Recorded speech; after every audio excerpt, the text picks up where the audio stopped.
can I even say missing Kyler Gordon at this part? Can I count him in as a member of this Bear staff? Because The good news about Kyler, he was actually on the sidelines. He was with the team. So, I mean, so some good yes, news. okay. So I'm gonna assume that you're gonna get Kyler Gordon back at some point this season. Fingers crossed for week 7. Fingers crossed for week 7. This is how we cross our fingers in Chicago. Yeah, we yelling at the screen every Sunday night. Talk slick, throw the remote, we just want it right.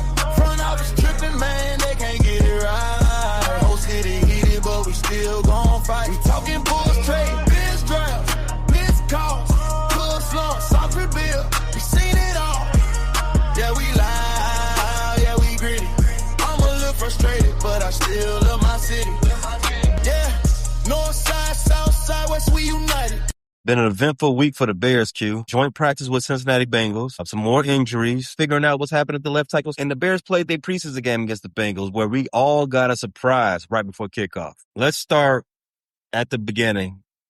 The week that was, the Bears had their joint practice with the aforementioned Cincinnati Bengals. What was your takeaways from everything that was reported from those joint practices? That Dexter Lawrence was, though he was very high priced and maybe overpriced, that he's still a dog. And that He was worth it. sometimes when guys say they need a change of scenery, they ain't lying because of early indications out of Cincinnati camp and preseason and against other players are accurate for how the season is going to play out. Dexter is back. He is back peak Dexter Lawrence, and peak Dexter Lawrence was a guy I would sacrifice a first round pick for. Forget the guy the last year who was unhappy and it probably reflected on his play. I mean, this is all for naught anyways because the Giants ended up getting the number 10 pick from the Bengals, and we didn't have the number 10 pick to offer the Bengals. But one of my takeaways is, damn, Dexter Lawrence will look really good in the Bears uniform right now, creating all sort of havoc on that interior. Yeah, he put major belt to ass during that joint practice. He made the offensive line look bad. And we'll come back to the offense. I think we can talk about the offensive line this entire show. But if there was a negative takeaway to have come away from the joint practice, it was the Bengals defensive line, who for seasons has been an Achilles heel for the Cincinnati Bengals, right? And this is with Trey Hendrickson on it. Yes. And now they upgraded with Dexter Lawrence. And they defensive line made our offensive line, which was one of the best offensive lines in the league last year, our best unit, right? On the team. I think that's fair to say. The most cohesive unit, the best unit the Bears had. They made them look terrible, primarily on the left side. And I want to preface before you get into the Bengals' all defensive line looking terrible for the last couple of years. I want to give a little leeway to the Bears and a little bit of a silver lining because yes, the Bengals defense and defensive line has not been stellar over the last few years. You add a monster like Dexter Lawrence, kind of changes the makeup. And the Bengals, even though the defensive line hasn't looked good, it's not a ragtag unit. They invested a lot. You invested in the Dexter Lawrence, who comes with all-pro pedigree. You drafted Shamar Stewart in the first round, who has off-the-chart measurables. He's a guy that we broke down before the draft. Not really an innate pass rusher, but I'm not going to give up on him as a player. He supports the run real well, and he's still a force physically to be reckoned with. And they drafted Myles Murphy, another guy that was a possible Bears target a couple years ago. They drafted him in the first round. So they come with a lot of first-round talent on that defensive line, and guys like Myles Murphy are just getting into their peak. And then when you add a guy like Dexter Lawrence to that bevy of first-round talent, you start to maybe bring out the best in other guys. That's true, but we wanted this left tackle decision. That Bears hat is tough, by the way. That Bears hat that you got on is tough. Appreciate it. It cost a lot. I need everybody to say how much they like this hat because it costs more than I wanted to spend. That is one of the toughest Bear hats I have seen. Shout out to the person working self checkout at the mall because they made sure I paid for that motherfucker.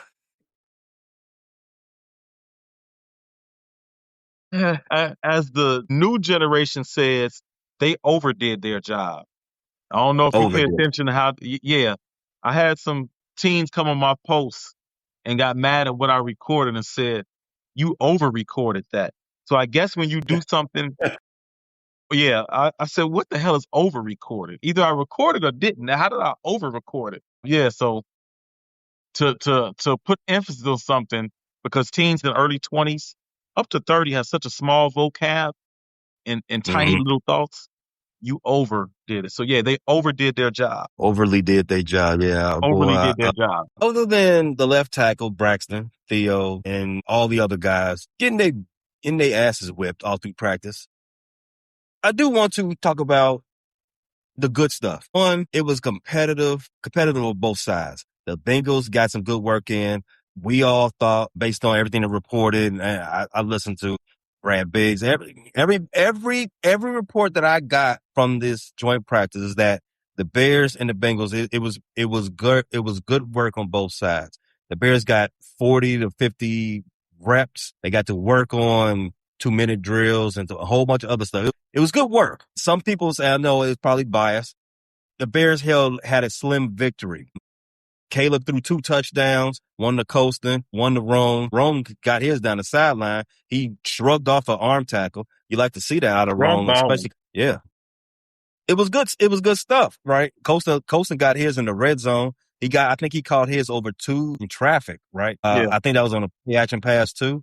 So even though Caleb did take some sacks, Dexter Lawrence was a beast and he threw a couple of picks. The defense did hold their own too. Swift had a good practice. Dylan Thieneman, he had a pick 6 off a tip drill. Joe Burrow, he got harassed a little bit too by our defensive line. So there was a lot to take away from it. But it was one thing that you liked from what you heard about the Bears joint practice with the Bengals. What would it have been? That the Bears are continuing a theme that started at the midpoint last year of being able to create big plays, explosives. You didn't have Luther Burden available, which is one of your most explosive players. I don't believe Davion Thomas is back yet either, right? Mm-mm. So you had 2 of your most explosive weapons not there, and you were still able to create big plays.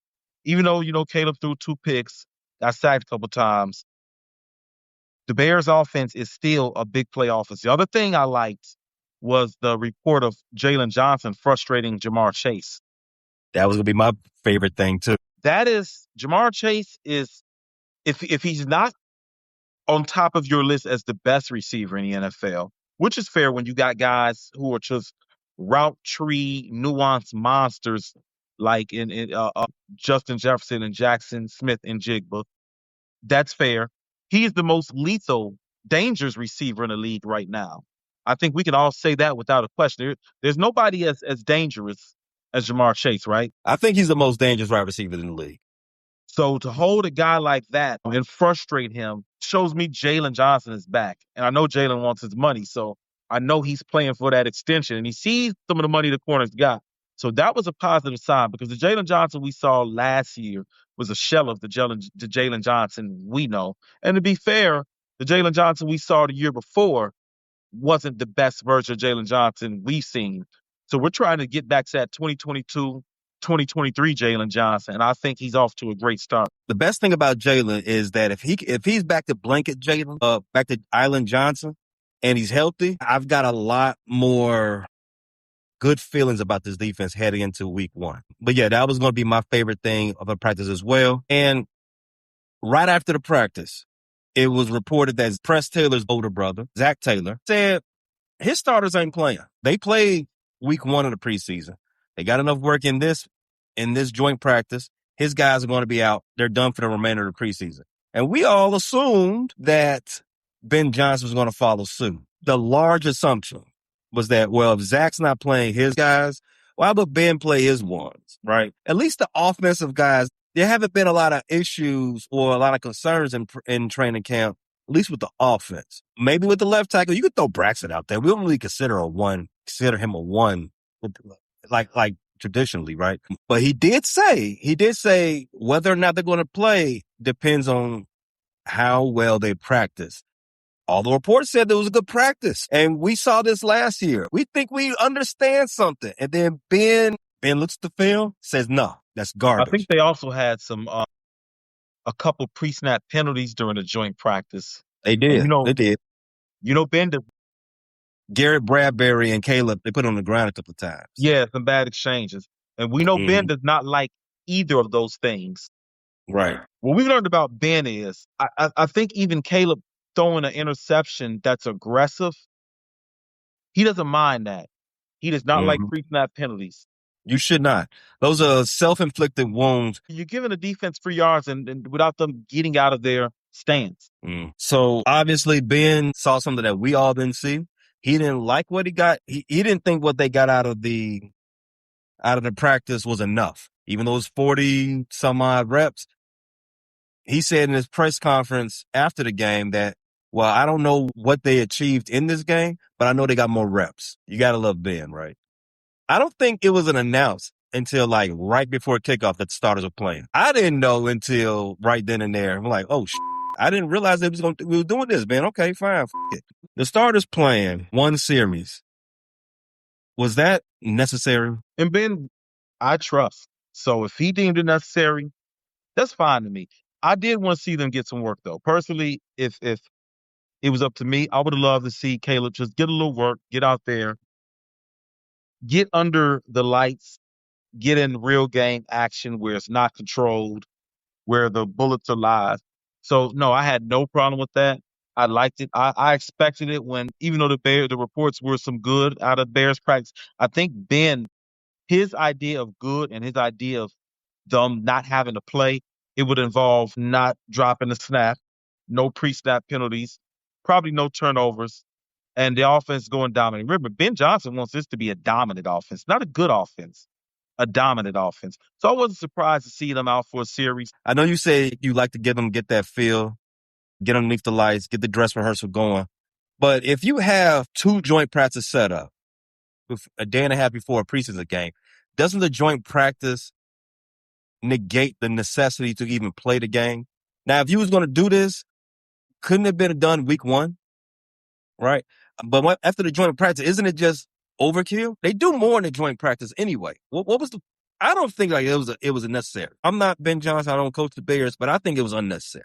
I think they did enough in the joint practice. Now, if you desperately need the guys to get out there, week 1, do exactly what the Bengals did. Now, where's your take on that? I see your point. However, I think with the preseason being so condensed, I think it is kind of a strange thing to delineate when do the starters play. I can understand week 1, and maybe you're right. Maybe week 1 would probably be the best week. The problem is it doesn't seem like all teams are in unison with how to attack preseason. In our days, I feel like I age us when I keep saying back in our days. Maybe I should stop saying that. But when we were young men watching football, you knew what it was. The first preseason game was kind of a toss away game, backups play, but it was high level backups. Second string quarterback, your second string running back, maybe guys fighting for jobs. Then the second preseason game, you saw the starters play about a quarter, remember? A quarter or 2 series. Then the third preseason game was a dress rehearsal. The big thing was, do my starters play a whole half of football or do they go all the way into the third quarter? Then the fourth preseason game, nobody played but guys fighting for the team. I think with this 3-game schedule, it becomes a little bit, but I do think I see a lot more teams going to playing their starters in the first preseason game and then kind of coasting the rest of the way. I see your point, but I don't think I'm going to split hairs about it, whether the Bears starters played week 1 or week 2. I think it only becomes a big issue if there's an injury in week 2. And it's an injury that specifically will eat into the first or second week of the season. Then you got to start questioning the head coach. And that's the way the game goes. It's a thing where you do kind of armchair quarterback it. I think the right answer is how it ends up impacting your team. It was annoying to me, reading stuff online. And maybe that's why I'm a little perplexed about the decision. Reading online from the meathead mob, practice reps aren't game reps. Game reps are better. And I'm just like, that is the most antiquated thing you can ever say. If you're out there doing the work, in a controlled environment, you can actually work 2-minute drill against somebody else's ones. I mean, Jalen Johnson, iron sharpens iron, right? We understand that phrase. Jalen Johnson's not sharpening iron against Ja'Day Walker. He's sharpening iron against Jamar Chase. Yeah. Don't do too much on Ja'Day Walker's name. They could be a stud one day. Man, he's not Jamar Chase.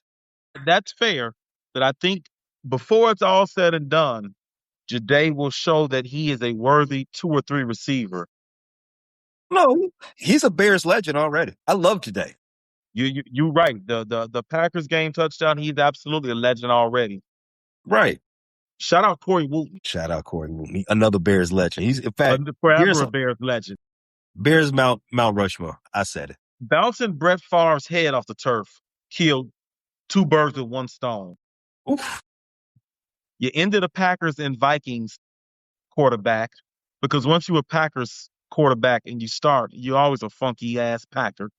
And then you bounce the head off of people who like to scam and scheme the needy in America.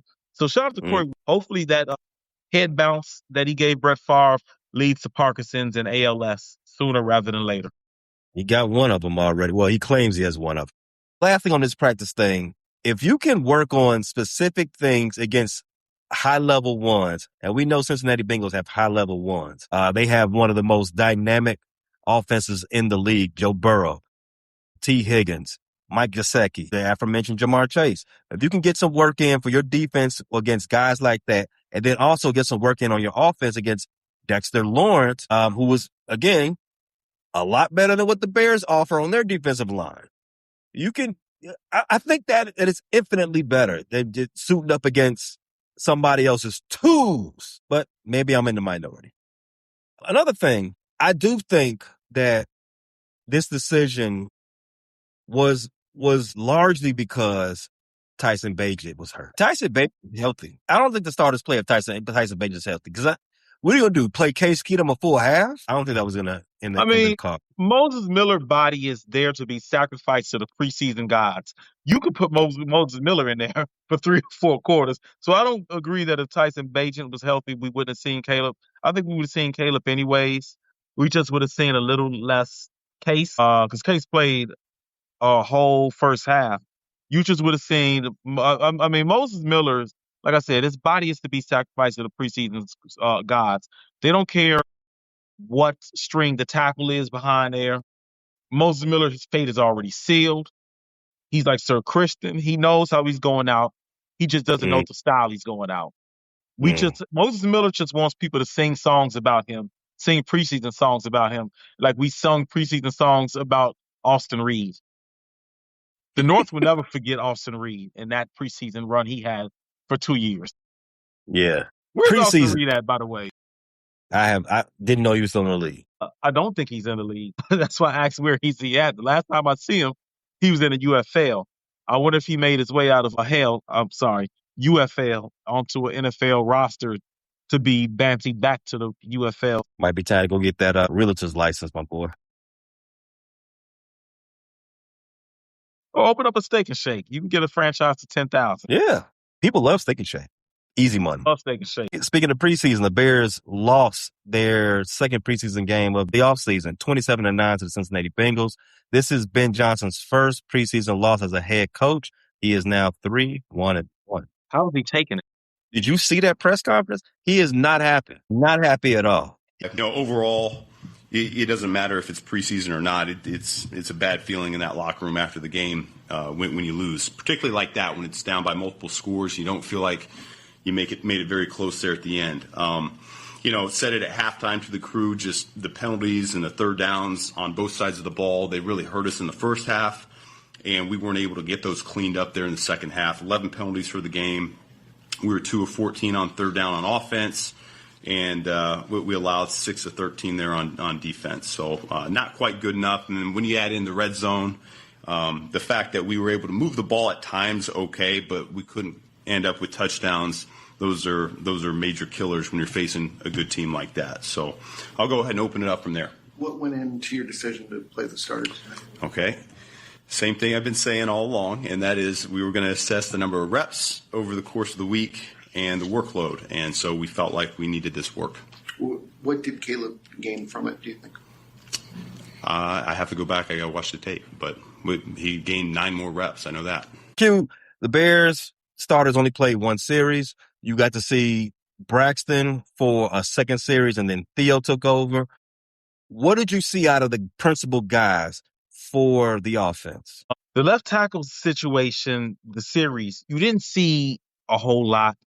I thought Braxton gave up a little pressure. Is that correct? Did he give a little pressure on one of those dropbacks? So in the 2 series I watched at Braxton, he was only out there for 2 series. I actually have a better outlook about his performance than a lot of other guys that's also discussing the Bears. A lot of these guys just railing on Braxton, railing on Theo. I actually think Braxton's performance wasn't all that bad. It could have been better. Yeah. But he gave up an inside move in the second series. He got bull rushed. He got bull rushed once in the first series. He's always going to get bull rushed. That's what that's the pressure, I thought. You know what's going to happen. He's weakening. Yeah. He got that holding penalty when the Bears was in the red zone in the first drive. Oh. He didn't have a great game. In fact, this is all 2 series. So that's probably a game's worth of mess ups. So in 2 series, that's not good at all. However, yeah, and the holding wiped out a big run. Yeah. However, other than that holding call on the run play, which is not the most egregious holding call that I saw, he got some good push on some of the run plays. On the pass plays, one time he let his guy get deep in there, but he walled him off. And Caleb was able to step up and make a good throw. I didn't have so much anger watching his play that I was like, man, we are cooked at the left tackle position. I mean, again, I already described that he made a game's worth of mess ups in 2 series. However, when I noticed that they were in 12 personnel so much during those first 2 drives, there's a way you're going to have to, as we talked about, we're going to have to hide him. We're going to have to protect him over there. Which is, well, we got all this offensive talent. And I guess the worst thing about it is we're going to have to keep Cole Kmet and Colston Love on the field at all times to protect them over there. Yeah. Other than that, I didn't come away from watching Braxton that this is just irredeemable. Yeah. The thing I worry about now is I know Braxton is just, would you call him an average starter, maybe below average at left tackle? He's what he's always been, average. Yeah. We can't let him get hurt because Kyron Amagachi and Jedrick Wills, they cannot be taking meaningful reps at left tackle during a season. You have to worry about that because I have a sinking feeling they won't. I agree. I also see why Ben wanted a guy like Sam Roush, who was a beast, but is a more than willing blocker, will finish off blocks. You see why the 12 personnel and 13 personnel is probably going to be very essential. Mm-hmm. He had no choice. We're going to do a lot of quick plays. Caleb's first pass was at a play action. Rollout? Play action boot out to Roma Dunze. Where, you shifted the whole pocket to one way, he came back the other way. Things like that. And then you had the other pass play where he hit Colston for 10 yards, a quick pass. You're going to do a lot of that. Do you think Caleb's reliance on Ozempic and GLPs was because he knew he had to be even faster and more elusive than last year and even more quicker on his feet, knowing Ozzie might not be with us till well into the season? Do you think that's why he did the Ozempic and GLP diet? Reckless speculation, but yes. You're right, reckless speculation, but that's the way people lose weight nowadays. If I'm not mistaken, is that not the number one way to lose weight? You don't go to the gym anymore to do it. You don't diet anymore to do it. You just give yourself a shot and suppress your appetite. No discipline. Americans are a lazy bunch by trade. It's crazy that we have the internet and all this dietary science, and we can literally tell you, hey, don't eat that, because if you do, you'll gain weight. Don't eat then, because if you do, you won't burn the fat. And people are like, just give me an Ozempic or GLP. I'm going to eat when I want to eat. Just suppress my urge instead of saying no. Well, drugs have always been fun for Americans, especially, if certain drugs have always helped you lose weight. So, I mean, it's no big deal. I mean, it's 2026 is just like 1986 in LA. I think that was the worst part of the offense, the left tackle decision, because listen, after Theo got out the game and Kyron McGuire and Jedrick Wills took over, I saw two guys that don't belong in. You have any belief that either one makes this team? I think one make them. I wouldn't be surprised if neither made it, but I think one of them makes it. The loser of Wills and Amagachi, and they're in direct competition right now, let's be honest, because they were both seen on the right side. I think we're trying to salvage this, see which one of you can also be a swing tackle, because the left side is not doing it. So I do think the loser is out of a job. I think the loser would be Jedrick Wills. You can only have 53 men on the roster, right? The Bears have a lot of tackles. They have a lot of tight ends. They have a lot of wide receivers. It comes down to, as we talked about in the last episode, how many wide receivers do they keep? They're not only battling with each other, they're battling the other two position groups too. Why am I more important to this team than Scotty Miller, per se? Hayden Large, yes. Who's having a great camp. And Caden Davis, the wide receiver. I do generally think that they will probably keep 5 tackles. And that's largely based on what happens with Ozzie in the next 7 days. Because this time next week, Ozzie could be on IR. Yeah, and then he'll have to miss a minimum of 4 games, right? Right. Okay. But he won't count against the 53. Exactly. That's exactly why. Best thing from the offense in this preseason game. I'll start off. Roschon Johnson. You talked about him being marked for deletion for a long time. A cut candidate, yeah. Now with Cal Monungai being out with his injury, they're not going to play DeAndre Swift because he's too important. He's a running back. He's having a great camp. There's no reason to get him out there. In come Roschon Johnson, and he looks serviceable, even though he still got the fluffy helmet. But he looks like he helmet so bad. I know he's protecting his brain, but I hate the way it looks. He was the offensive star of that first drive. He got majority of the yards. He had the long run that got him into the red zone. He didn't waddle in the backfield, because if he did, whoever Braxton was blocking, they would have got him. So he was very decisive with his cuts. He got the ball, went straight downhill. He looks good. He looks like a guy who's going to carve out a role on the squad. Maybe special teams. Maybe they do play 3 running backs at some point. Because Cal Monungai's week to week. We don't really know what this issue is, but I'm happy for Roschon. He thought his career was over when dude slapped him on the sideline, but I'm happy for him. I definitely did think that this was the final camp we would be seeing Roschon. I definitely changed my mind, not just because of the Cal Monungai injury. Roschon, independent of that, has ran well. What you said, decisive. He didn't play around in the backfield. He saw it, made one cut, go, and then when there was time to make contact, he lowered his shoulder and kept going forward.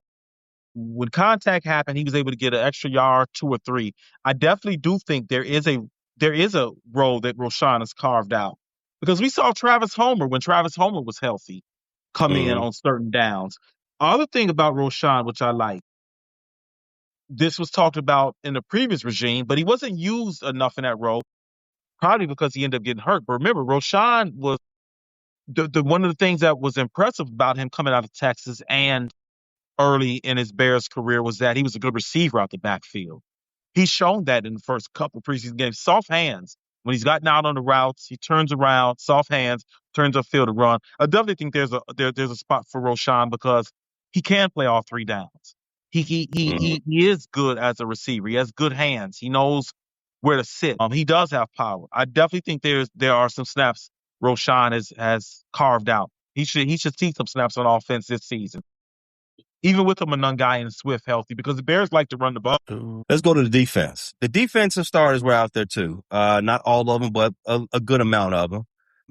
And they got walked down the field by the third string quarterback of the Cincinnati Bengals and the rest of the reserves of, there's a lot of thoughts I have about the defensive performance. They allowed the Bengals to convert a lot of their third downs. This is just situational football. Now I know this is preseason, but you're still doing situational football. Your third down plays are still in effect in preseason.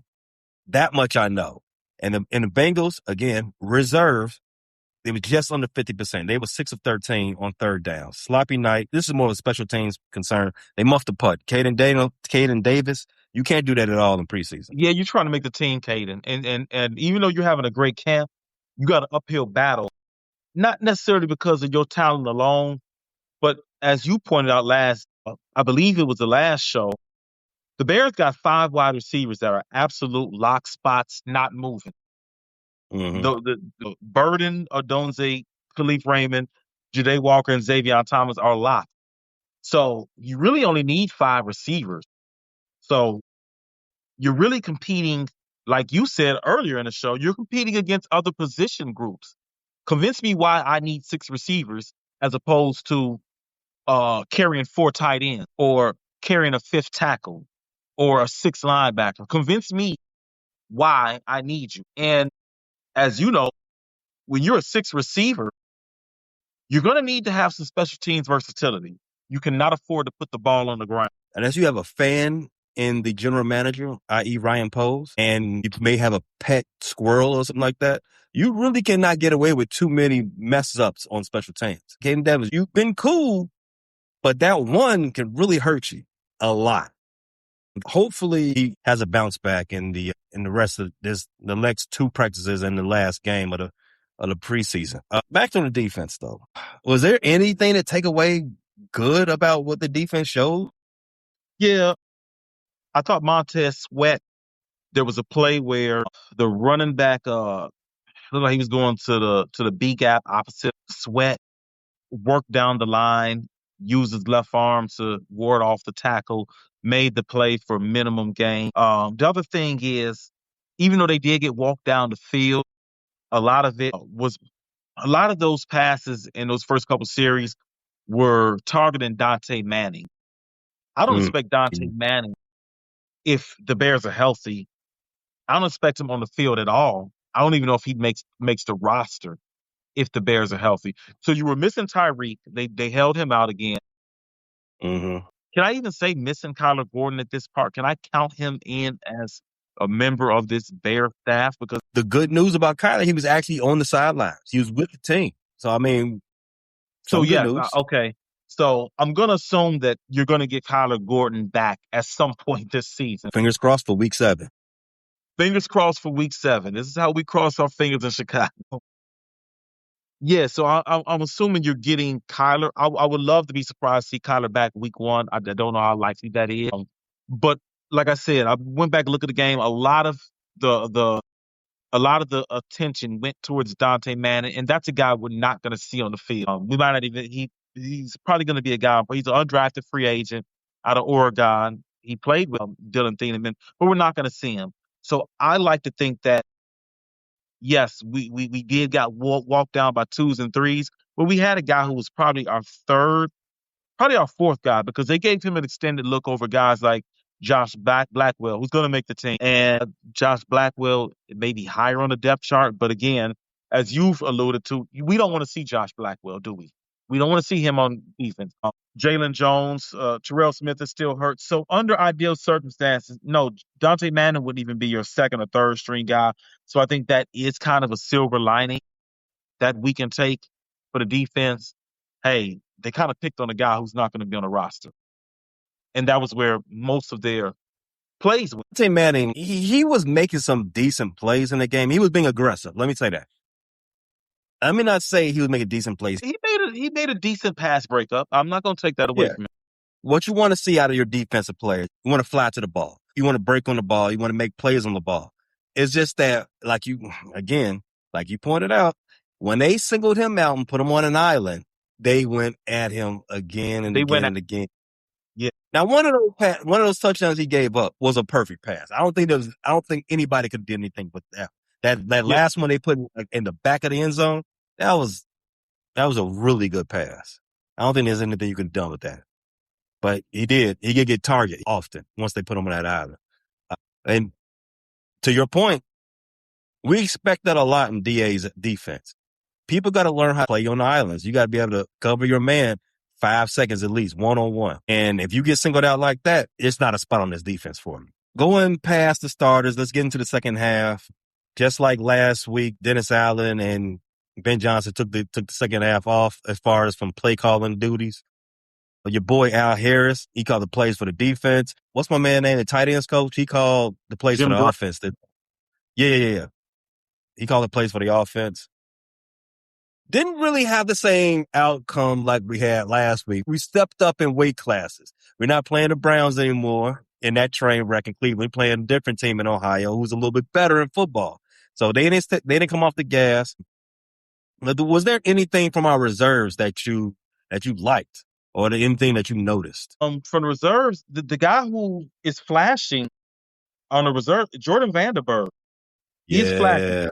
Yeah. There's some things he's got to clean up, but he creates chaos. He's getting in the backfield. He's flushing quarterback. I think he's a guy that really could make an impact on this season. I don't know how many snaps will be available early on, because you got to remember, Grady Jarrett will be back. Mm-hmm. Dyer will be another week removed from the Achilles injury that ended him. And like you said, he's going to be playing inside a lot. Seems like they like that Contavious Street. There's just a lot of defensive tackles, but I think this is the guy that, as the season wears on and he gets more acclimated with the NFL, I think he's a guy that can make a big impact. I think he can do what the rookie class did last year and be very impactful down the stretch of the season. I agree with you. Jordan Vandenberg was going to be my same answer to this question. But before I even start about Jordan Vandenberg, shout out to Dayo. Dayo, who's supposed to be a starter on this defensive too, he did get a sack in this game. Motivated, has been decent this whole camp. Yeah, he's played well. Kind of hard to evaluate him because I haven't seen him much against starters. Mm-hmm. I kind of don't consider anybody on the Browns a starter. Is that wrong?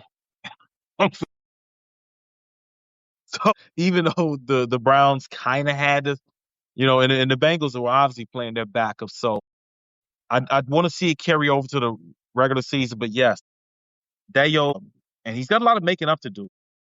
Paid him handsomely, so hopefully this is the start of him making good on our investment.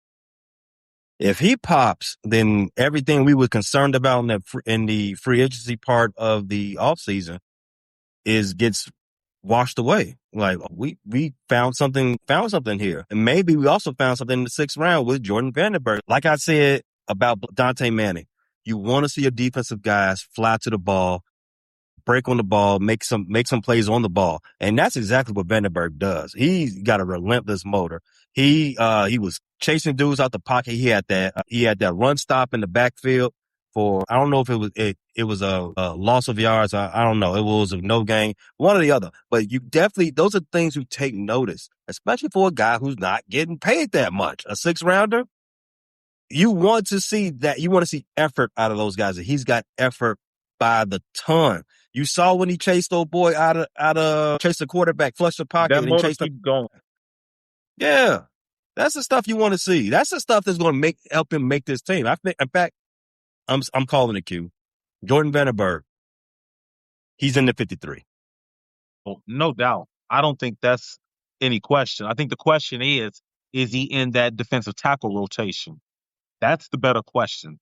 Is Jordan Vandenberg in that rotation week 1? And I actually think that if it was 50-50, probably 50-50, but I think it's more 55-45. I think he's earned some snaps in the regular season. You know what? We just talked about it. He's coming back from a torn Achilles. He's not going to get a whole lot of snaps. He's going to he's going to be on a pitch count. That's going to open up snaps for Jordan Vandenberg. That's going to open up snaps for a lot of guys. So yeah, I definitely can see him getting snaps week in and week out. As long as he brings that motor, he's going to play. Yeah. Another thing I notice about the defense is, I don't want to sound harsh when I say this, I don't think we get the right Sewell, and I think we ought to give up on a Sewell, the whole Sewell family, unless we somehow get Panay one day. Because every time I see a Sewell, he's on the ground. It was so bad that even the unrelated Sewell, a black Sewell, was injured. I can't take seeing guys with the last name Sewell injured. Neffy, he's taken right after his younger brother. 2 weeks in a row, leaving the game with an injury. It is. I'm with you, man. Enough of the Sewell. The Sewell experiment is over. I know they're trying to coax Panay over here like, hey, come play with your brothers. Come play with your brothers. We got them. We got all of them. Come hoop with them. I know that's what they're trying to do. It ain't working. They holding. We got to do something. We don't have time to harbor a Thanasis on this team. They gotta go. Listen, we can't have all these Otto and not have Giannis. I get what the Bears are trying to do, but enough of the Sewell. I didn't even realize that was Neffy laying on the ground. I thought it was Noah. I said, when did Noah get off the puck? And I realized it's the brother they picked up. I'm like, he even gets injured the same way Noah gets injured. Head Right. and then lower body, because he did the head last week, then he did the lower body this week. When he lays there writhing in pain, I know this is bad. He even writhes in pain like his brother. Kind of lay on one shoulder pad, and the resemblance is uncanny. I know those two are definitely their daddy's son. We got to figure out where Panay got his genes from, because he's just a different man than the other. You can tell them apart because one of them don't wear a neck rope. Yeah, that's the one that was laying there hurt this week. Right. And last week when I saw him, I actually mistaked him for Noah. I thought Noah was activated off the pup list and lost his neck, his neck thing. But no, that's Neff. Anything else you want to take from this game? Only thing I could take is Ja'Day Walker, a big catch. I think the Bears have a lot of receiving options, a lot of explosive ones. That's it. Rome looking good. I think we covered that already. I think I pushed Rome down to a complimentary role too soon. Yeah, I think we all did. I think we all did. Rome looks spry. Rome looks spry. Rome is catching the ball well in camp and the game. Let's hope he could be that top 10 pick that the status he got. Interesting notes on a non-Bear. Well, I'm cruising different podcasts, and a guy who's a big fantasy football guy, with the model he used to project the breakout year from Jackson Smith and Jigba, he had 3 breakout receivers for this year, and he calculated it by opportunity, offensive opportunity, the offense being well operated with a good play caller and a good quarterback, and trajectory. So a couple things. Guess who his 3 breakout receivers are? When I say breakout, he's talking about guys that approach 100 catches and 1,200 yards and 10 touchdowns. Guess what 3 guys he had? They're all going to get 10 touchdowns? No. He had 3 guys that he projects that could be fantasy studs in that realm of 100 catch, 1,200 yards, 8 to 10 touchdowns. Luther's one. Are they all? Give me the division for all 3. One is a Bear. It is not Okay. Luther. It's not Luther. One is in the AFC West. One is in the AFC South. And the other 2 I wouldn't say are breakout players because they put up numbers before.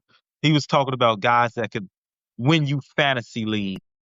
Preview to next see guys that can be 5th, 6th round pick that win you fantasy leagues as receiver. AFC South, AFC West. Yep. The AFC South one's going to be tough. AFC West, I would say McConkey. He plays for the Broncos. A guy you're not a big fan of. Don't tell me Sutton.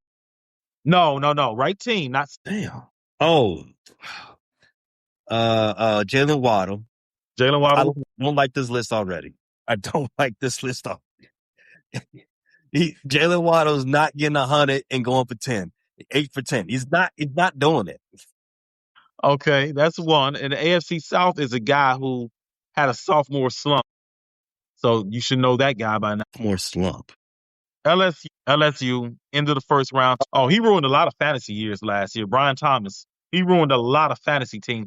I think every fantasy team that I didn't draft him at all, but I think every team that drafted him, except for one, missed the playoffs because he was a guy that went in the second round for a lot of teams, and man, he was a waste. Yeah, He yeah, he and Rome he absolutely the other. ruined teams last year. And then the third one was Roma Dunze. Yeah. And his reasoning was Roma's in he's going to be in a prolific offense with Mm-hmm. lots of opportunities with an ascending quarterback. And he said he's got the talent and the size. And there has been, evidence of that production over the course of the first 5 games last year. I'm buying some Roma Dunze stock now. I'm not buying any Brian Thomas stock. I'm definitely not buying any Jalen Waddle, but Rome Odunze, bear down. Bear down. There's one more thing before we get up out of here, man. I haven't been quiet about my annoyance of our neighbors to the east. The Indianimals have always been annoying to me, right? But this whole thing about them trying to get the Chicago Bears, the Bears belong to Chicago, the Bears belong to Illinois. Don't even ask me about sharing a squad with Indiana. I don't even want to share a time zone with Indiana. But this whole summer, with all this weather, all this rain, all this wind, all these tornadoes, it's really kicked off ever since Kevin Warren got there and said, hey, our main focus is with Indiana. In fact, I remember listening to that interview. It was raining hard as hell when he said that shit. God don't like the bullshit, Kevin. And he's taking it out in Indiana. I don't like Indiana, but we got family in Northwest Indiana. Portage, Hammond, East Chicago, Gary, they struggling right now.